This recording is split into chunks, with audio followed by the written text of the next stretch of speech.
Tan solo en un año, el Consejo de la Judicatura Federal recibió más de 5,000 solicitudes de información relacionadas con el quehacer administrativo y jurisdiccional. 4,234 fueron atendidas en ese mismo periodo. Hoy vamos a conocer las políticas judiciales de transparencia proactiva, es decir, hacer accesible la información antes de que el ciudadano la solicite. Soy Verónica González, comenzamos. Bueno, kala la kit sakere ita na ay saigon local tal. Ocho a las 12 de la noche. Muy cosita pas muy jano kala teri tal chaval la segunda channel muy cosita pas con condicionado y te chakmos chakwanik muy cosita. Saki como mero sak bilu y tal bueno porque el mismo presidente municipal hay tal comandante de PGR de cabecera municipal y ya vi un citatorio que está acá, declaración cutitas venta. En algún caso en donde se niegue el acceso a la información, ya no será el propio Consejo el que defina la procedencia o improcedencia de esa negativa, sino que el ciudadano podrá acudir al INAI para que se revise esa decisión del Consejo de la Judicatura. ¿Qué tiene el Consejo? Pues hace contratos, hace obras públicas, tiene una área de recursos humanos muy grande para administrar 39,000 servidores públicos. Con los jueces pasa lo mismo. Queremos saber si los jueces, cuando decidieron condenar a alguien, lo hicieron correctamente o no lo hicieron correctamente. Es una pregunta que tenemos como sociedad y en una democracia constitucional es perfectamente válida. En diciembre pasado se cumplieron 18 años de la matanza de 45 indígenas en la comunidad de Acteal, en el municipio de Chenaló, en Chiapas. Sobre este acontecimiento hay historias de dolor, impotencia, pero sobre todo de injusticia.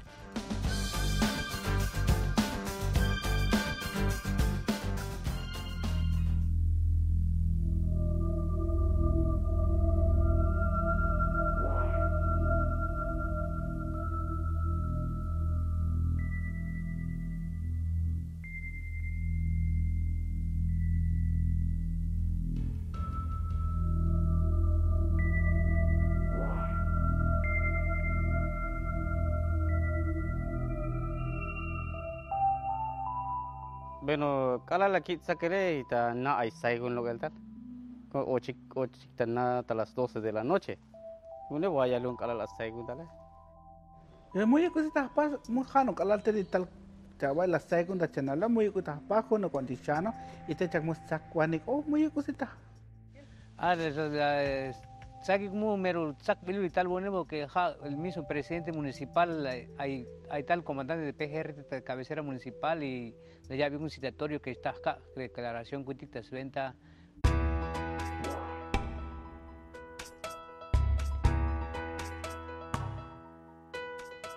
José, Alfredo y Elías son indígenas tzotziles originarios de San Pedro Chenaló, en Chiapas. Los tres se encuentran en libertad gracias al trabajo de un defensor público en lenguas indígenas. Elías, Alfredo, José y Alfredo estuvieron 15 años en el Centro Estatal de Readaptación Social número 14, El Amate, en el municipio de Cintalapa. En principio, sus procesos fueron atendidos por abogados particulares, patrocinados por una organización no gubernamental.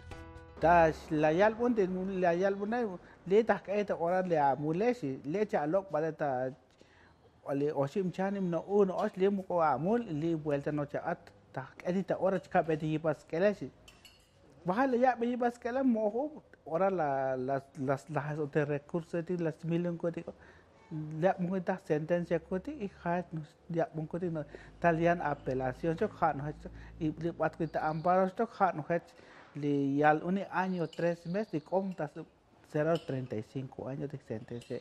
Bueno, la yalbu que muy ojalta que el digma caso que está 8 o 9 meses muy que más tardar año ta ya falista chuel y chalok ta libre y muy la yalbu mi mushila.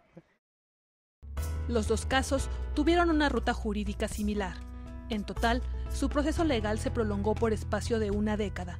José y Alfredo fueron sentenciados en primera instancia. Sus abogados apelaron, pero el Tribunal Unitario confirmó y promovieron un amparo. En el caso de José, la sentencia fue confirmada, pero a Alfredo le impusieron 40 años de prisión, 5 más que la condena inicial. Su defensa decidió imponer un amparo directo, pero el recurso fue negado. Pero te no puedan me sayan de botis colton botis calmone buenas y chico te que chichi las no pueden al muy que heche te oyun cuti hech lo kun abil hech wat o muy cosas nakalo te buena cuti muy chico que cotes le que la me ochi lo cuti mo ochi lo cuti mo heche apalun cuti. Bueno, las no puedo muy hambre este licenciado, pues a las no puede que chigel que defensor público, porque bueno, escucha la bueno, las cacutica pas escucha el reconocimiento de inocencia y las pas que la Suprema Corte y va a las pas que como que escucha la escucha la chatiun hashanos última oportunidad con el reconocimiento de las pat contón y te las copas más Dios y así fue. En el año 2012, el licenciado Tomás Anapólito Arias, defensor público en lengua tzotzil y tzetzal, asumió la representación legal de José y Alfredo. La ruta legal era clara, pues en 2008 la Defensoría Pública Federal había logrado la liberación de otros 15 involucrados en el caso Acteal. El argumento toral que se manejó precisamente fue que ocuparon para condenar a estas personas pruebas ilícitas. Me refiero a un álbum fotográfico que previamente y sin consentimiento de los sentenciados, el Ministerio Público de la Federación tomó y en base a ellas los que imputaron o los testigos de cargo reconocieron a estas personas, cosa que actualmente es ilegal, porque no tenían primero el consentimiento y no había una confiabilidad en esa prueba. Bueno, la al ver que la notificación que pero que sí le echamos a abogado y a defensor le echamos pues y además hay otra pas mungkin di visitar chaval mungkin que oye esperanza para que chilo que te conoce la how kalal bat ale Manuel Alzalo che ale Estela Luna hap ate mita comisión kote how la how te bate hasta ale ay kalal ta kahnel vai la kai ko ti chawai ne vai chalo se abuen vai po mu ta kai chilo kal ta ora pero khali ta khode ka ta chi kha khune. Pasaron 2 años y el 12 de noviembre de 2014, la primera sala de la Suprema Corte de Justicia de la Nación otorgó un amparo liso y llano para que fueran liberados.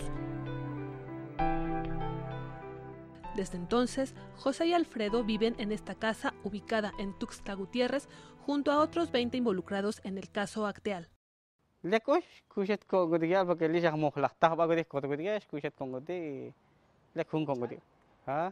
Bueno, la ya lo mandal di ahwalile porque mustak heship atita ta lumal kotige porque hemos pas que provoca problema yambelt y hachileta.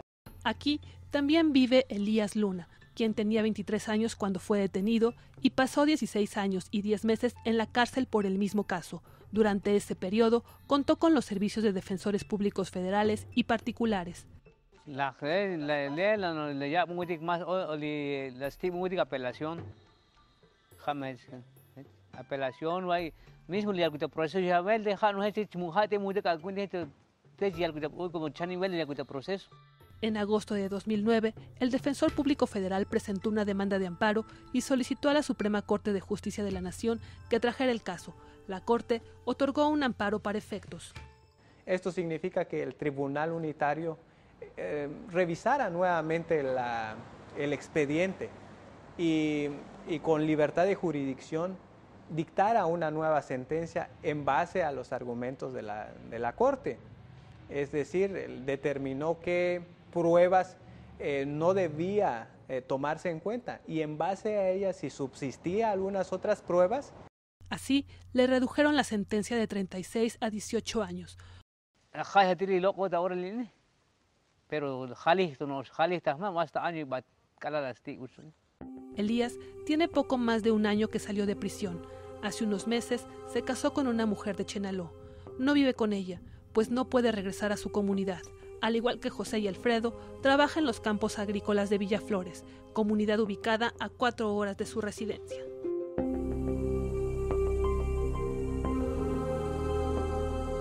En la delegación de Chiapas, del Instituto Federal de Defensoría Pública, el caso Acteal aún está vigente. Un asesor jurídico federal tramita la indemnización por daño moral, material y perjuicios a 12 personas involucradas en ese caso. Ellos lo que están básicamente planteando es una actividad administrativa irregular por parte del Estado mexicano a través de la Procuraduría General de la República, en virtud de que la averiguación previa se integró y se consignó y toda la secuela del proceso penal a través de una prueba obtenida ilícitamente. Dicen que el derecho penal no debería traer daños colaterales, pero sí trae daños colaterales y todavía siguen sufriendo el efecto.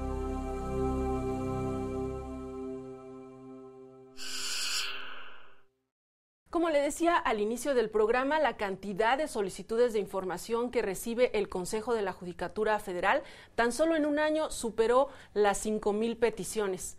Para hablar precisamente sobre este tema está con nosotros el maestro Gonzalo Moctezuma Barragán. Él es presidente del Comité de Transparencia del Consejo de la Judicatura Federal. Bienvenido. Gracias, Verónica. Bien, pues sabemos que en los últimos años se han realizado diversas reformas a la ley de transparencia y acceso a la información. Derivado de estas reformas, ¿qué obligaciones nuevas tiene el Consejo? ¿Cómo no? Pues concretamente fue el año pasado, el 4 de mayo de 2015, cuando vino esta nueva ley, que ahora es una ley general de transparencia, en donde el cambio fundamental desde mi punto de vista es que se incluyen una serie de sujetos obligados y en particular por lo que hace al Poder Judicial de la Federación y concretamente al Consejo de la Judicatura Federal, ahora el órgano garante de este derecho fundamental en última instancia será el Instituto Nacional de Transparencia. El INAI. El INAI. Esto quiere decir que en algún caso en donde se niegue el acceso a la información, ya no será el propio Consejo el que defina la procedencia o improcedencia de esa negativa, sino que el ciudadano podrá acudir al INAI para que se revise esa decisión del Consejo de la Judicatura. Y entre otras obligaciones que establece la ley, ¿qué implica para el Consejo? Esto de que si no están conformes vaya al INAI, bueno, pues es un trámite, ¿no? Pero las otras obligaciones que establece la ley, ¿qué ha implicado en cuanto al trabajo interno del Consejo? Muy bien. Efectivamente, esta ley general amplía de una manera muy importante el espectro de transparencia del Consejo de la Judicatura Federal desde un punto de vista formal. Y quiero hacer la aclaración porque muchas de las nuevas obligaciones que señala la ley general para el Consejo de la Judicatura Federal ya las estamos cumpliendo. Esto es a través de nuestro portal de Internet, ya desde hace, yo diría, muchos años. Y siempre de una manera progresiva hemos ido aumentando la cantidad y la calidad de la información que tenemos ahí. Ahora, ya desde el punto de vista práctico, como tú me lo preguntas, creo que hay un tema que sí es relevante y es el tema de los trabajos que realizan los comités, las comisiones y el propio pleno del Consejo de la Judicatura Federal. Como sabemos, son instancias colegiadas. El trabajo se refleja en actas y estas actas, por primera vez, tendremos la obligación en el futuro cercano, seguramente a partir del 5 de mayo de este año, o podría ser un poco antes, tendremos la obligación de tener en nuestro portal de Internet, junto con el resto de la información que ya se cuenta ahí, las actas de todos nuestros comités, comisiones y del propio pleno. Esa es una situación que ya estamos contemplando y estamos preparándonos para hacerlo y hacerlo muy bien. ¿Qué tipo de información para las personas que no están muy familiarizadas con lo que hace el Consejo de la Judicatura Federal, estas comisiones, ¿Qué tipo de información manejan? Muy bien. Bueno, como sabemos, el Consejo tiene comisiones permanentes y las comisiones permanentes del Consejo tenemos por una parte la Comisión de Disciplina, por ejemplo, la Comisión de Administración, la Comisión de Carrera Judicial, que es fundamental, y creación de nuevos órganos, la Comisión misma de Transparencia y la Comisión de Vigilancia. Cada una de estas comisiones atienden, yo diría que como su nombre lo señala, a diferentes aspectos o problemas. Al ciudadano es muy probable que le interese de manera especial los trabajos que se llevan a cabo en la Comisión de Administración. El Consejo de la Judicatura es uno de los entes más grandes y con mayor presupuesto en el Estado mexicano. El número de servidores públicos que colaboramos en él rebasa los 34,000. Tenemos, entiendo, más de 500 instalaciones a lo ancho de la República, y esta Comisión de Administración se encarga de proveer todo lo necesario para que nuestros jueces y magistrados puedan trabajar, que va desde la localización de un inmueble hasta el habituallamiento del mismo y proveer pues de todos los materiales. Antes decíamos que lápices y gomas, ahora más bien estaríamos hablando de equipos de cómputo. Claro. Vamos a hacer una pausa, maestro Moctezuma, y regresamos para que nos diga en cuanto a la tecnología, ¿qué implica subir toda esta información a esa plataforma en Internet? Vamos a hacer la pausa, regresamos en un momento, estamos en el Consejo de la Judicatura hoy, no se vaya, regresamos con más. ¿Qué tiene el Consejo? Pues hace contratos, hace obras públicas, tiene una área de recursos humanos muy grande para administrar 39,000 servidores públicos, presta diferentes servicios. Con los jueces pasa lo mismo. Queremos saber si los jueces, cuando decidieron condenar a alguien, lo hicieron correctamente o no lo hicieron correctamente. Es una pregunta que tenemos como sociedad y en una democracia constitucional es perfectamente válida.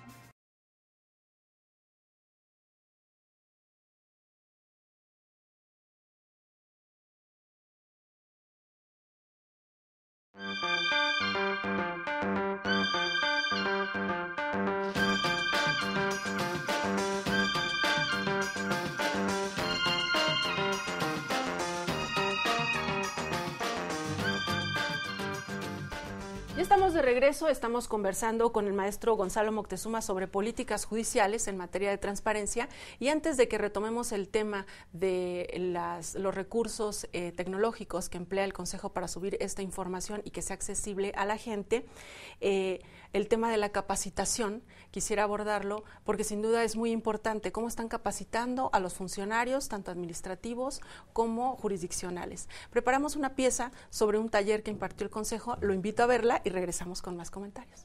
Vamos a verla.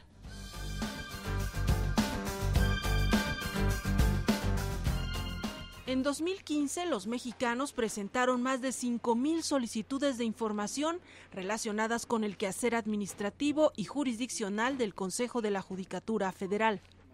El ojo ciudadano sigue los pasos del sistema de impartición de justicia.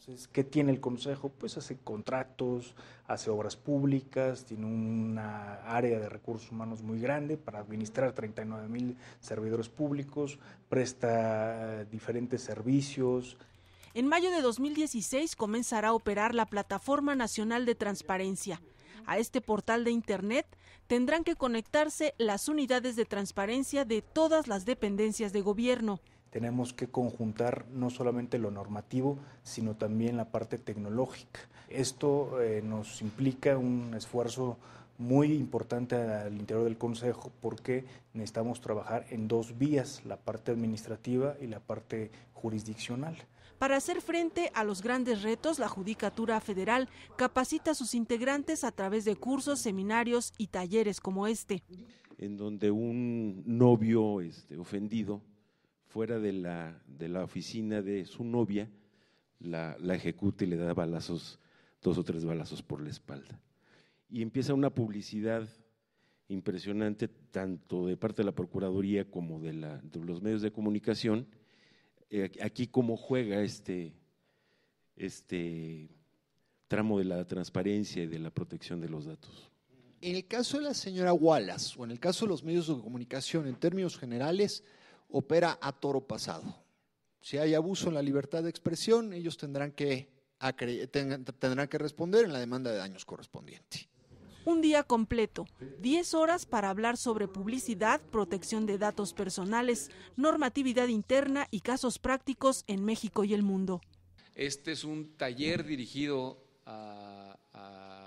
al ámbito administrativo, a los que formamos parte del Consejo en el ámbito administrativo, pero también se tendrá que llevar esta capacitación a todos los órganos jurisdiccionales del país. Los expertos opinan que la Judicatura Federal va por buen camino, pero no es momento de aflojar el paso.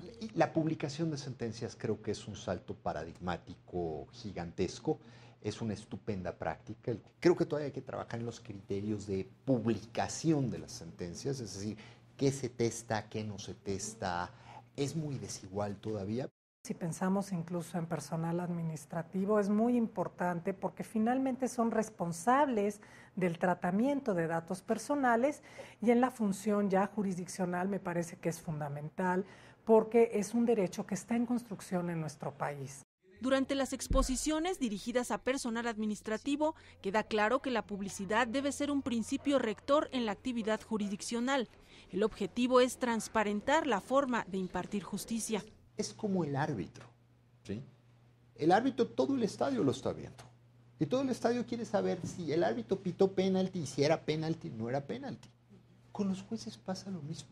Queremos saber si los jueces, cuando decidieron condenar a alguien, lo hicieron correctamente o no lo hicieron correctamente. Es una pregunta que tenemos como sociedad y en una democracia constitucional es perfectamente válida. Y ese es el corazón de la policía. Sociedad que cada día se interesa más por conocer no solo el ámbito jurisdiccional, sino también el desempeño y la conducta de sus jueces. Para responder a estas inquietudes, el Consejo de la Judicatura Federal ya implementó diversas acciones. Lo que decidió el Pleno del Consejo de la Judicatura fue que actualmente todos los tribunales colegiados hacen una videograbación de la audiencia pública. Pues lo que se decidió fue que esos videos se subieran a la nube, como le llaman, al Internet. Así, la capacitación de los servidores públicos va de la mano con acciones concretas para transparentar la actuación de la Judicatura Federal. El Consejo de la Judicatura hoy, Verónica González. Bien, pues lo veíamos que estuvo usted presente en este taller. Háganos un balance, ¿cuáles fueron los resultados? ¿Cómo no? Fue un taller que le llamamos sobre transparencia en el Consejo de la Judicatura Federal, porque lo que el Pleno del Consejo, como bien lo dijo el doctor Pérez Daza, la Comisión de Transparencia y el propio Comité de Transparencia que tengo el privilegio de presidir, lo que observamos es que necesitamos una capacidad ad hoc, una capacitación, por tanto, muy particular para nuestros servidores públicos. No hay ningún otro órgano del Estado mexicano que se le asemeje al Consejo de la Judicatura Federal. Y aunque los servidores públicos que en él trabajan son gentes profesionales y competentes, y además se privilegia la permanencia en el empleo en el Consejo de la Judicatura Federal, siempre ante una reforma tan importante como la de la nueva Ley General de Transparencia, vale la pena revisar qué es lo que hacemos cotidianamente. Y digamos que el éxito del taller, desde mi punto de vista, fue el que a través de gente experta como el doctor José Antonio Caballero, la doctora también María Solange Maqueo del CIDE, nos recordaron y nos hicieron ver que nuestro trabajo cotidiano hoy día es público, así hay que entenderlo, y que por tanto en la elaboración de los documentos que producimos, el archivo de los mismos, tenemos que ser conscientes de que esa información es pública en un 99.9% y que en cualquier momento, ya sea se nos va a pedir para que la subamos a nuestra plataforma de internet o bien algún ciudadano la va a solicitar. Y lo importante es que lo podamos hacer, lo hagamos de inmediato, y yo añadiría, lo hagamos con orgullo de estar mostrando un trabajo muy profesional. De lo que se está haciendo. A veces cuando uno escucha hablar sobre judicatura, relaciona trabajo jueces, magistrados, pero se habla en este taller en particular de capacitar al personal administrativo. ¿Por qué es importante? Qué bueno que lo comentas, Verónica. El Consejo ha avanzado muchísimo. Yo diría que está 100% preparado en el aspecto jurisdiccional. Son reformas que ha dado el Consejo, inclusive en ocasiones adelantadas, sí, del propio artículo 6º constitucional y de las leyes secundarias que lo han venido regulando, como la Ley Federal de Transparencia y la Ley General de Transparencia. Y el foco ha sido, y es correcto porque es la materia de trabajo del Consejo, el actuar jurisdiccional. Entonces, desde ese punto de vista, los servidores públicos que colaboran y aquellos que son de carrera lo hacen muy bien, tanto en el acceso a la información como en el cuidado de datos personales, que esa es la otra parte de la moneda. Sí hay que ser transparentes, sí, respetando la privacidad de las personas que en un momento dado hayan participado dentro de algún asunto que se consigne en un documento. Y lo que es claro y debemos admitir es que desde el punto de vista administrativo sí tenemos una tarea importante que realizar, porque la Ley Federal de Transparencia no exigía, digámoslo así, tanta luz sobre nuestro trabajo, y el Consejo, como dije, ha estado mucho más focalizado en la parte jurisdiccional, que es la parte relevante. Por eso decidimos hacer un taller específicamente para servidores públicos. ¿Y qué retos están enfrentando ahí en esa parte administrativa en cuanto a la publicidad o en cuanto a la transparencia? Sí, yo diría que el reto primordial es el que señalaba hace un momento, el entender que para la nueva Ley General de Transparencia, un documento es prácticamente todo. O sea, hay una definición de lo que es un documento y se establece que es aquel medio a través del cual se ejercen las competencias que nos otorga el propio marco jurídico. Y deja muy poco espacio para lo que yo llamaría los papeles de trabajo. Porque para llegar a un documento es común que yo tenga que hacer algunas notas. Un borrador, digamos, ¿no? Un previo. O los contadores lo manejan mucho en esos términos, ¿no? El papel de trabajo es un tema y ya el dictamen que ellos emiten, por ejemplo, es otro tema. Creo que en ocasiones, en el ejercicio cotidiano, podemos confundir un poco lo que es un documento en sentido estricto de la ley y lo que son papeles, apuntes, los cuales pues no deben de ser públicos porque finalmente no han cristalizado en lo que es, reitero, un documento. Entonces, es importante que el servidor público del Consejo de la Judicatura tenga muy claro esa distinción, tenga muy claro el manejo de los archivos, porque en ocasiones uno encuentra que en los expedientes administrativos se glosaron, se incluyeron papeles de trabajo, que no son documentos. No son parte de ese documento público, de lo que se podría hacer público. Correcto. Y si un ciudadano pide, por ejemplo, una copia de un expediente, pues sí tenemos ahí un pequeño problema, porque se pueden eliminar esas hojas del expediente, sí, pero creo que no es lo más correcto. Y no podría prestarse a que el ciudadano dijera, no me lo dieron completo. No hagas cosas buenas que parezcan malas, porque además foliamos nuestros expedientes. Pues sí es todo un reto, así es complicado. Y se puede también orientar de una manera errónea al ciudadano cuando se le den papeles que no son documentos en sentido estricto. También generaría confusión, ¿no? En lo que Así es. Muchas veces los anexos que se que acompañan a los documentos. En el Consejo hay una suerte de tradición de no sé cómo llamarle, pero sobre comprobar nuestras acciones, ¿no? Y en ocasiones se incorporan documentos que ya no son, por ejemplo, del ejercicio presupuestal del que estamos hablando, si estamos, por ejemplo, pensando en algún contrato de algún tipo, ¿no? Y entiendo que se ha venido haciendo como para demostrar que esto se ha hecho en otros años y se ha hecho bien.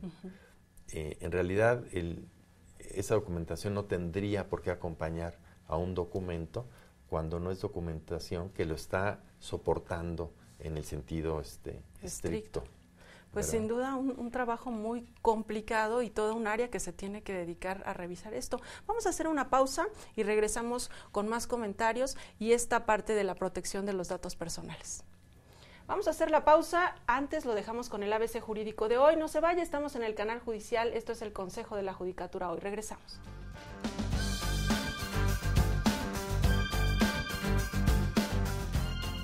Una persona inimputable es aquella que no es responsable penalmente del ilícito que cometió, ya que no está en condiciones de comprender su conducta o las consecuencias de la misma. Esto puede derivarse de alguna enfermedad mental o bien por tratarse de un menor de edad.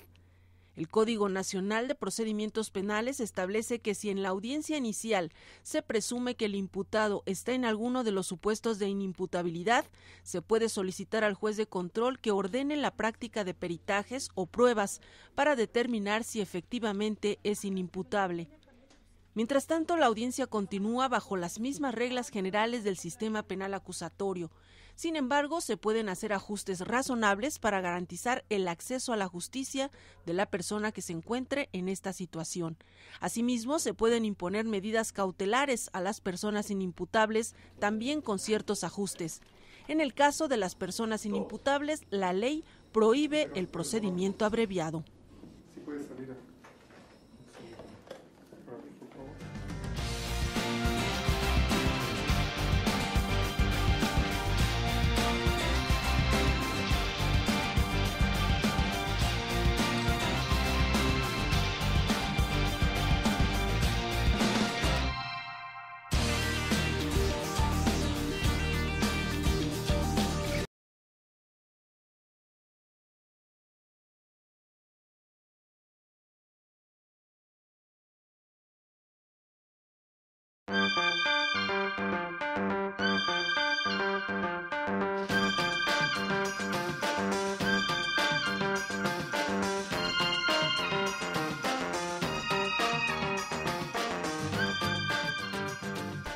Qué bueno que sigue con nosotros. Estamos hablando sobre las políticas que aplica el Consejo de la Judicatura Federal en materia de transparencia y hablábamos en el otro bloque sobre lo complejo que es este trabajo de subir al Internet toda la información que genera el Consejo y me surge otra duda. ¿Qué es lo que la gente quiere saber acerca del Consejo? ¿Qué es lo que les preguntan en estas solicitudes de información? ¿Cómo no? Las preguntas depende de la materia. Por ejemplo, hay una pregunta o preguntas frecuentes en materia disciplinaria. A la ciudadanía le interesa saber cuántos procesos disciplinarios llevó el Consejo en determinado plazo de tiempo, cuáles fueron las sanciones que se impusieron a los servidores públicos, en este caso fundamentalmente jueces, magistrados, secretarios. Esa es una vertiente. Otra vertiente es en la parte administrativa, en donde les interesa saber con quién contrata el Consejo de la Judicatura, en qué términos, a quiénes les compra el Consejo de la Judicatura, conocer la evolución y los resultados de las licitaciones públicas, que son innumerables a lo largo de todo el año. Yo diría que fundamentalmente son estas y alguna que otra relacionada con el personal, los horarios del personal, por ejemplo, les interesa, ¿no? ¿Cuántas horas trabajan? Correcto. Eso es muy particular, entran, ¿no? salen, ese tipo de dudas son las que se presentan. ¿Esta información ya está al acceso de cualquier persona o solamente quien la solicita? Porque en el portal del Consejo hay un link específico de transparencia, ¿no? es correcto. Mucha de esta información que nos solicitan, la respuesta es, acude usted a nuestro portal de internet, al micrositio de disciplina o de administración o de contratos de obra pública, y ahí la encuentran. En muchísimos de los casos, la información ya está en nuestro portal de internet. Ya nos platicó, maestro Moctezuma, sobre esta capacitación en particular al personal administrativo. ¿Qué es lo que sigue en materia de capacitación? El siguiente paso que vamos a dar, siguiendo instrucciones de la Comisión de Transparencia y del propio Pleno, es llevar este taller que hicimos en el ámbito administrativo al ámbito jurisdiccional. Esto quiere decir, vamos a tener una serie de reuniones en donde los asistentes serán fundamentalmente secretarios de juzgados y tribunales. Obviamente lo haremos extensivo a los señores jueces y señores magistrados para que revisemos el impacto de esta nueva Ley General de Transparencia a la luz de las tareas que ellos realizan de corte estrictamente jurisdiccional, en donde, como le digo, pues yo creo que realmente vamos a ir a aprender todos de ellos, de nuestros jueces, magistrados, secretarios, porque lo han estado haciendo muy bien, sobre todo en la parte de la protección de datos personales. Justo ese tema había quedado pendiente en el bloque anterior. ¿Qué retos enfrentan en lo que tiene que ver con la protección de datos personales? Sí, es un área sumamente delicada. Inclusive en nuestra legislación avanzó primero por el lado de transparencia, y a unos cuantos años el legislador se dio cuenta que estaba dejando atrás la protección de la privacidad de la persona. Ahí lo que es muy importante es saber identificar, bueno, yo diría, uno, revisar si en el documento que estoy trabajando, a lo mejor es una sentencia ese documento, pero puede ser un documento administrativo, yo requiero incluir datos personales. Porque en ocasiones, decía yo hace un momento, se incluye información adicional que no se requiere particularmente. Ahora, una vez que hice esto, ya me quité una gran parte de la tarea, porque el siguiente paso va a ser que yo convierta esos documentos en lo que llamamos documentos públicos, y esto es cuando se solicita la información. Si yo cuidé el no ingresar datos de carácter personal que no eran requeridos dentro de un documento, pues me voy a ahorrar muchísimo trabajo. La segunda parte, y en órganos jurisdiccionales se tiene ya mucha experiencia, es el testar, el tachar, el suprimir la información que sea de carácter personal, cuando sí se requirió esta dentro del documento. Dentro del Consejo, en la parte administrativa, no hemos tenido experiencia, o ha sido muy poca la experiencia a ese respecto. Para saber para decidir qué es lo que va a salir, que sale con unas X, ¿no? O unos puntitos, no se ve. Así es, discernir. Y la parte más importante, y el doctor José Antonio Caballero lo decía en nuestro taller, es hacerlo de tal forma que no pierda la congruencia el documento correspondiente. Sí, porque si no se perdería como el objetivo. ¿Para qué hacer accesible un documento que finalmente no se va a entender? También mencionaba el doctor Caballero este asunto de las sentencias y el lenguaje, ¿no? ¿Qué tan sencillo, qué tan accesible puede ser para que yo busque por internet y llegue a entender en qué consistió la sentencia? ¿En eso también están trabajando? Esa es una tarea pendiente, creo yo, del Poder Judicial Federal y del Poder Judicial también en materia local, quiero decir, en todas las entidades federativas de nuestro país. El que el lenguaje sea un lenguaje llano, sea un lenguaje que las partes puedan entender. Cuando me preguntas si estamos trabajando en ello, de inmediato pienso en el nuevo sistema de justicia penal. Y creo que ese es un muy buen ejemplo para responderte que sí se está trabajando en ello, porque una de las recomendaciones y obligaciones de nuestros jueces en el nuevo sistema es que, y lo dice el Código Penal, el Código Nacional de Procedimientos Penales, es que las sentencias sean reducidas en su extensión con un lenguaje, dice, que las partes puedan entender. ese es el camino que debemos de seguir en todas las demás materias. Tenemos una sección en el programa en la que salimos a la calle y le preguntamos a la gente sobre el tema que estamos abordando, en este caso transparencia, acceso a la información, protección de datos personales. Vamos a verla y regresamos a concluir esta entrevista. Muy bien. Vamos a verla.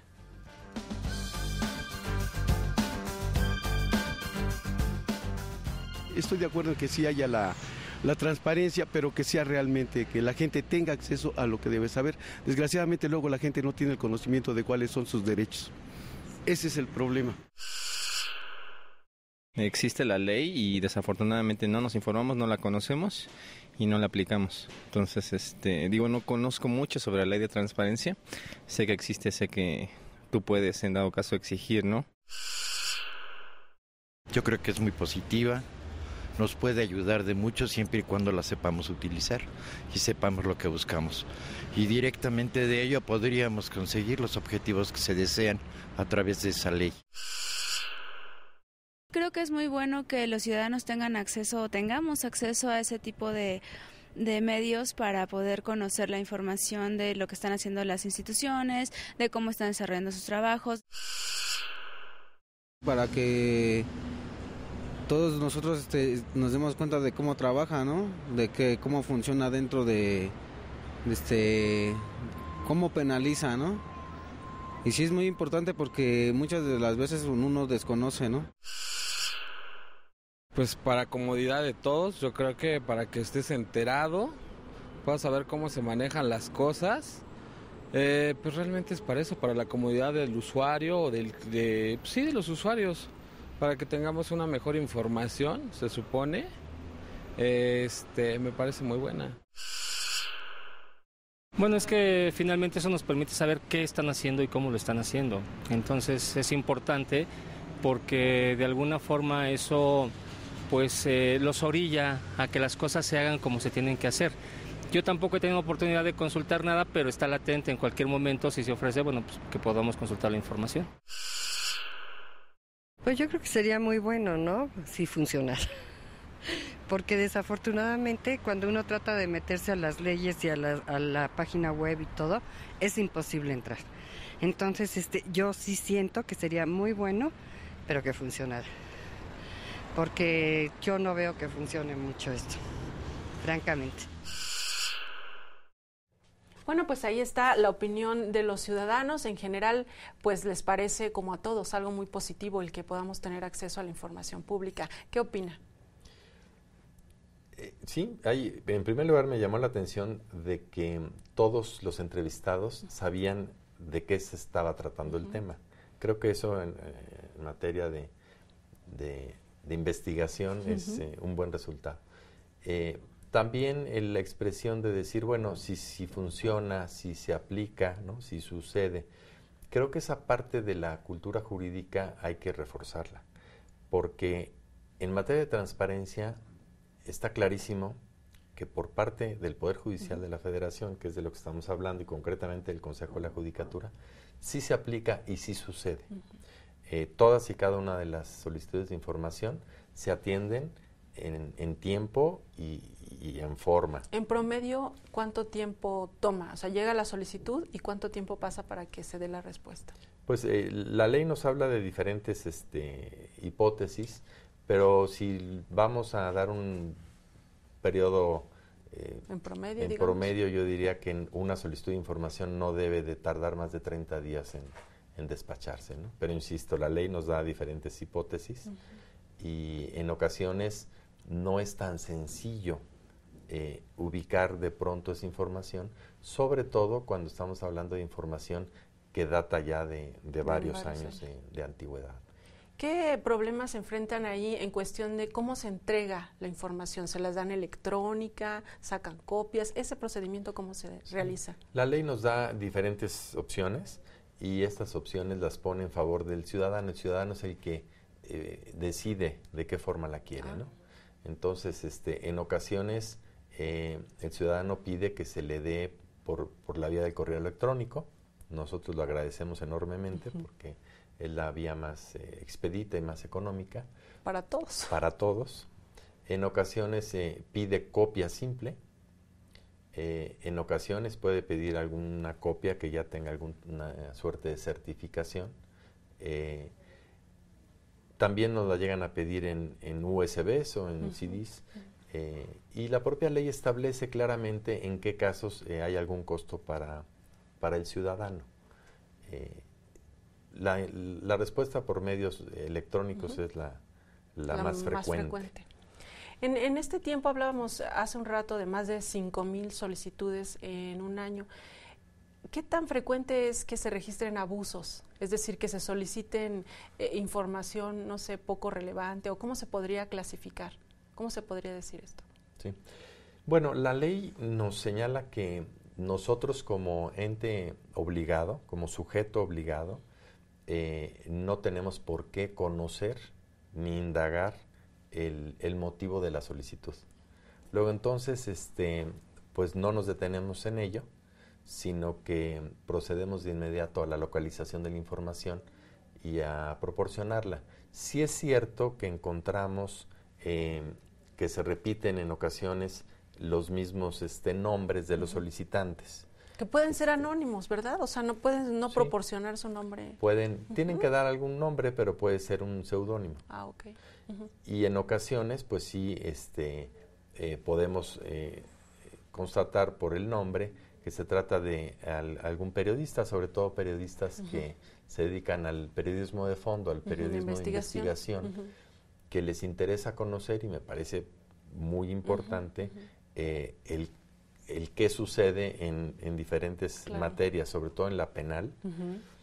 Y encontramos que hay muchas solicitudes que tenemos que negar, porque la ley así nos lo señala, relacionadas con delincuencia organizada. Hay muchísimas solicitudes de esa naturaleza. ¿Y en esa materia no? En esa materia no se puede entregar, proporcionar la información, por razones más que obvias.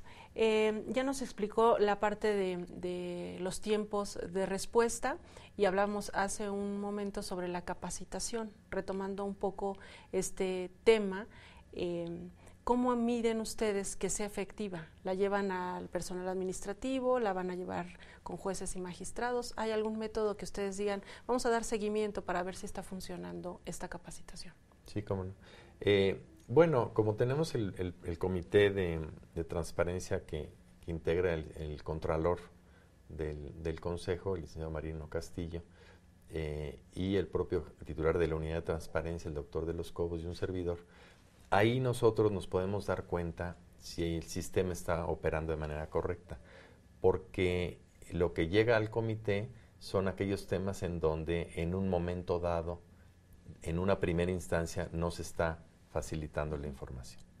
Ese, digamos, que es nuestro termómetro, y en el comité encontramos que el sistema está operando y opera muy bien.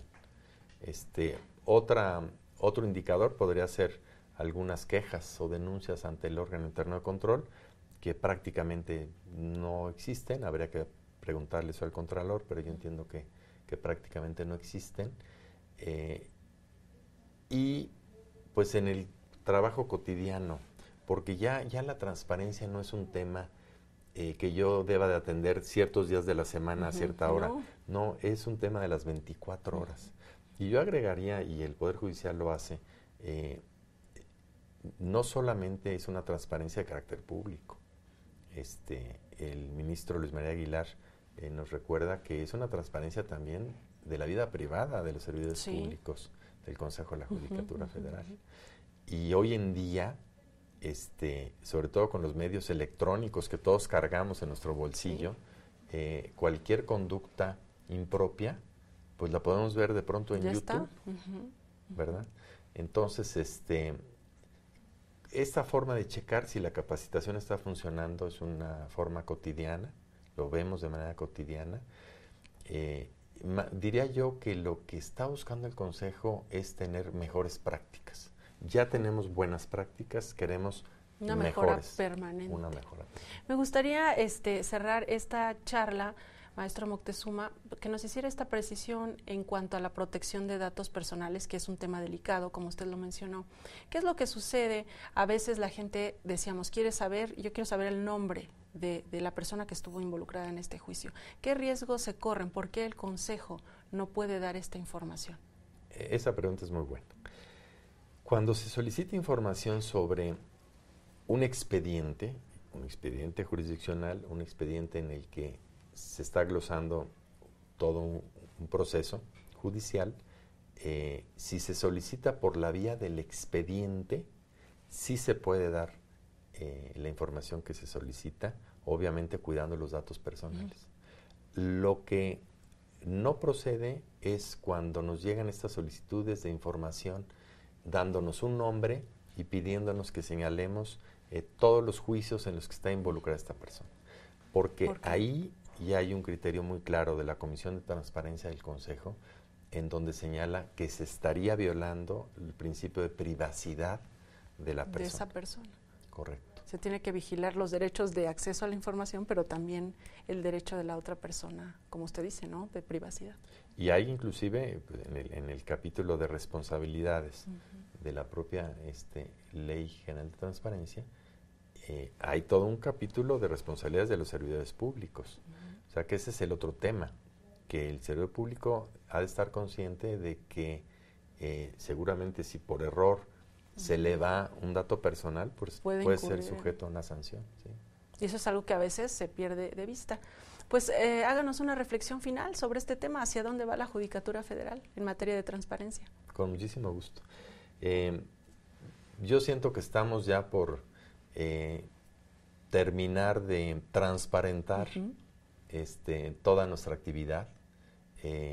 Es realmente un gusto el poder colaborar en una institución en donde, dicho por la propia presidenta del INAI, vamos a la vanguardia de las instituciones del Estado.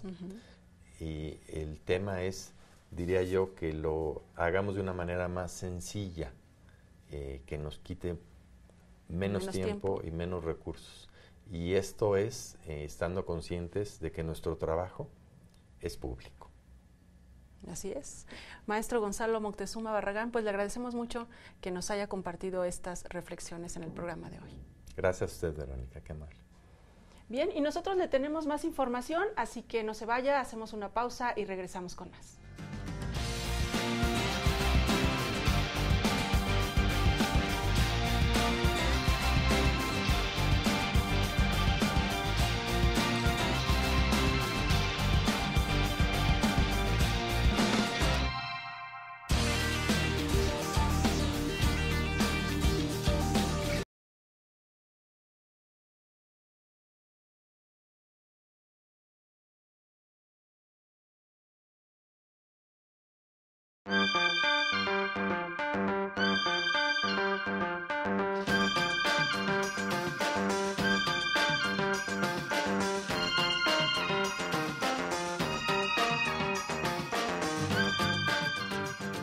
Ya nos vamos, pero antes vea esta información.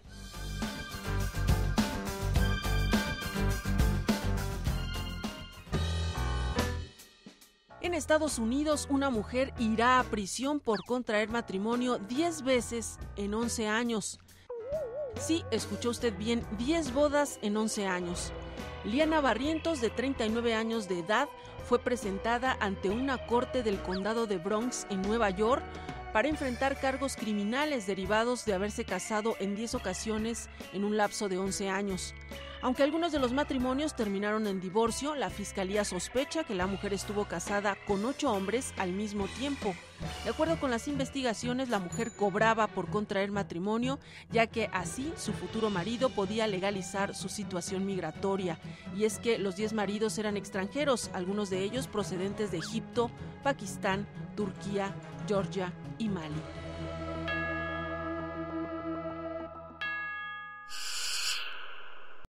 Es todo por el momento, los esperamos la próxima semana con más información, sentencias y actividades de la Judicatura Federal. Soy Verónica González, quédese en la señal del Canal Judicial.